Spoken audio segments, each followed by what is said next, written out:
ही पाया है। मुहर्रम उल हराम की 10 तारीख को हमारे मुसलमानों के यहाँ बहुत से आमाल हैं जो बहुत एहतमाम से लोग करते हैं और उनको अल्लाह के तकर्रुब का ज़रिया समझते हैं, नेकी का काम और सवाब समझते हैं और बिल्कुल ऐन इस्लाम उनको करार दिया जाता है। उनमें से एक चीज़ है 10 मुहर्रम वाले दिन अपने घर वालों के लिए वुसअत करना, उनके खाने पीने वाली चीज़ों को वसी कर देना, उनके खाने पीने को वसी कर देना, वुसअत दे देना उन्हें, ये भी एक चीज़ है। और इसके लिए एक रिवायत भी पेश की जाती है कि रसूल मुकर्रम सल्लल्लाहु अलैहि वसल्लम ने फरमाया है, मन वस्सा अला इयालिही, जिसने 10 मुहर्रम को अपने अहलो इयाल पर वुसअत की, उनके खाने पीने को फराख कर दिया, वसी कर दिया उनके दस्तरखान को, तो वो सारा साल अल्लाह रब्बुल आलमीन उन पर वुसअत रखेगा। सुफियान रावी हैं, वो कहते हैं कि हमने इसका तजर्बा भी किया है और हमने इसको ऐसा ही पाया है। अल मुजमुल कबीर इमाम तबरानी की किताब के अंदर ये हदीस है। इसी तरह शुआबुल ईमान इमाम बहकी रहमतुल्लाह अलैह की किताब है, उन्होंने इसमें भी दर्ज की है ये हदीस। इमाम बहकी रहमतुल्लाह अलैह फरमाते हैं कि इस हदीस की तमाम असानीद ज़ईफ़ हैं, कोई एक रिवायत भी, एक सनद भी इसकी असानीद में से वो सही नहीं है और ये हदीस पाया सबूत को नहीं पहुँचती है। शेखुल इस्लाम इब्न तैमिया रहमतुल्लाह अलैह अपने मजमू उल फतावा की जिल्द नंबर 25 और सफ़ा नंबर 300 पर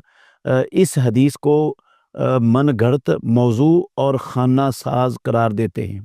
कि यह हदीस गढ़ंतल है, मौजू है, ख़ुद साख्ता है, इसका रसूल मुकर्रम सल्लल्लाहु अलैहि वसल्लम के साथ कोई ताल्लुक़ नहीं है इस चीज़ का, इस बात का,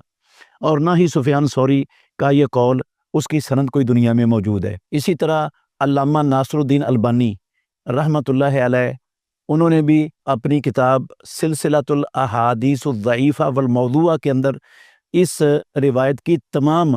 असानीद को ज़ईफ़ करार दिया है और इंतहाई दर्जे की ज़ईफ़ करार दिया है और कहा है कि इस तरह की इंतहाई ज़ईफ़ असानीद वो कभी भी काबिले इस्तिदलाल, काबिले एतमाद और काबिले हुज्जत नहीं होती। तो ये मौजू के करीब करीब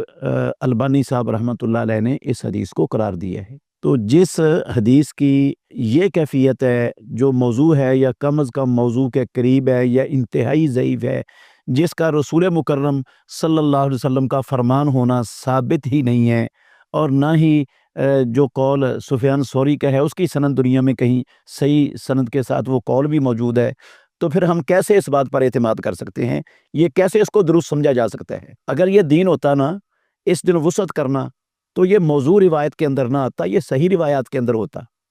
सही हदीस के अंदर मौजूद होता। अगर इसमें वुसअत करना ये इस्लाम में दुरुस्त होता और ये बरकत का बायस होता और सारे साल में उन लोगों के घर वालों के लिए वुसअत अल्लाह रब्बुल आलमीन कर देता होता, तो ये सही सनद के साथ हदीस के ज़ख़ीरे में मौजूद होना था। इसलिए इसको बुनियाद बनाकर ये अमल करना, ये भी बिदअत के ज़ुमरे में आएगा और बिदअत गुमराही है। और रसूल मुकर्रम सल्लल्लाहु अलैहि वसल्लम ने फरमाया, कुल्लु बिदअतिन ज़लाला व कुल्लु ज़लालतिन फिन्नार, और हर गुमराही का अंजाम जहन्नुम है। अल्लाह ताला हमें ऐसे आमाल से और ऐसे कामों से हमेशा बचा के रखे जो काम आसमानों वाले रब ने ना कुरान में उतारे हैं, ना अपने नबी की ज़ुबान से सिखाए हैं, ना सहाबा रिज़वानुल्लाह अलैहिम अजमाइन में से खुलफ़ाए राशिदीन ने किए, ना अशरा मुबशरा ने किए, ना बदरियों ने किए, ना बैतुर रिज़वान वालों में से किसी ने किए, और ना ही प्यारे पैगंबर के 1.5 लाख सहाबा में से किसी एक सहाबी से साबित है, बल्कि आइम्मा अरबा में से किसी इमाम ने इसको मुस्तहब तक करार नहीं दिया, उन आमाल को और उन कामों को जो 10 मुहर्रम को लोग करते हैं हमारे मुआशरे में आज मुसलमान। अल्लाह ताला सबको समझने की और अमल करने की तौफीक अता फरमाए।